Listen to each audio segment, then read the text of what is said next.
Hello friends, मुख्यमंत्री माझी लाडकी बहीण योजना ही सरकारची खूप महत्त्वाकांक्षी अशी योजना आहे आणि या योजनेच्या आधारावरतीच जे सरकार आहे ते सत्तेमध्ये आलं होतं आणि बहिणींनी देवेंद्र फडणवीस, अजितदादा पवार आणि एकनाथ शिंदे ह्या तिघांना देखील आपला भाऊ म्हणून स्वीकारलं होतं आणि घसघशीत असं मतदान दिलं होतं.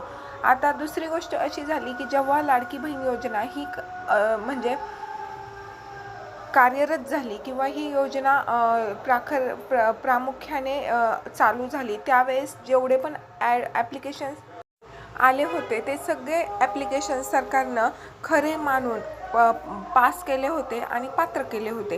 त्यामुळे जवळजवळ 2-2.5 कोटी महिलांना लाभ हा भेटला होता.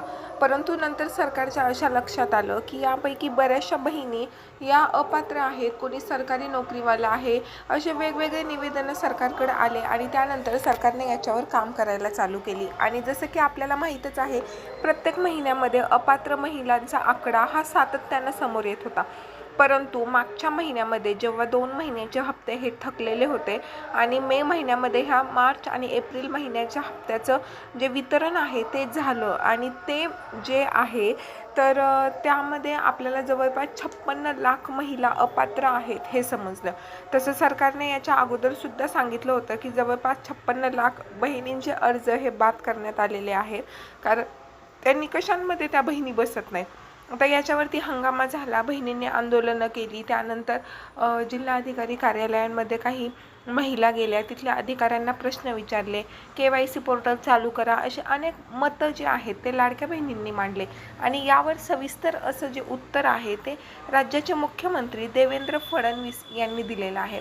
पत्रकारांनी त्यांना प्रश्न विचारल्यावर त्यांनी सगळं सांगितलं की कुठल्या बहिणींचे अर्ज बाद केलेले आहेत. त्यामध्ये त्यांनी कसे देखील सांगितले की काही महिला एकसोबत 2 योजनेचा लाभ घेत आहेत. नमो योजना असेल, संजय गांधी निराधार योजना असेल आणि लाडकी बहीण योजना असेल, अशा अनेक योजनांचा लाभ ही एकच व्यक्ती घेत आहे किंवा एका घरातील एकाहून अधिक व्यक्ती लाडकी बहीण योजनेचा लाभ घेत आहे. किंवा त्यानंतर त्यांनी सांगितलं काही महिलांच्या नावावरती 4 चाकी वाहनं आहेत. तर असे वेगवेगळे निकष त्यांनी सांगितले. याच्यावरती पत्रकारांनी त्यांना पुन्हा एक प्रश्न विचारला की बऱ्याचशा महिलांची जी मागणी आहे ती KYC पोर्टल पुन्हा चालू करा अशी आहे.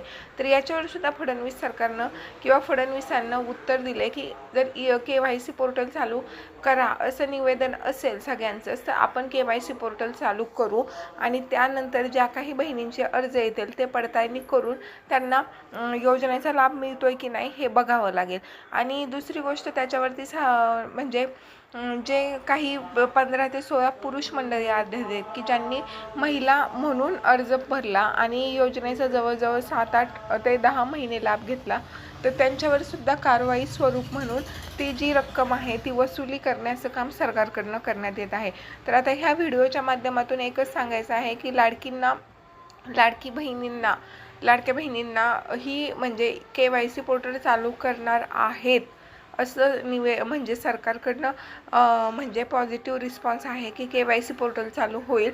परंतु KYC पोर्टल जरी चालू केलं तरी सरकारची मनशाच ही आहे की दर महिन्याला ज्या लाडक्या बहिणी आहेत त्या हळूहळू कमी करायच्या. कारण आत्ता पण त्यांनी एक डेटा सांगितला आहे आणि त्याच्यामध्ये जवळजवळ 80 लाख लाडक्या बहिणी ह्या योजनेमध्ये बसत नाही आणि अपात्र ठरत आहे.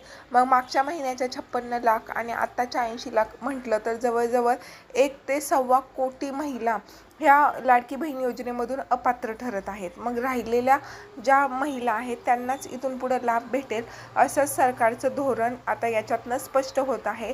आणि प्रत्येक महिन्यामध्ये सरकार काही ना काही कारणं सांगून लाडक्या बहिणींना अपात्र करत आहे.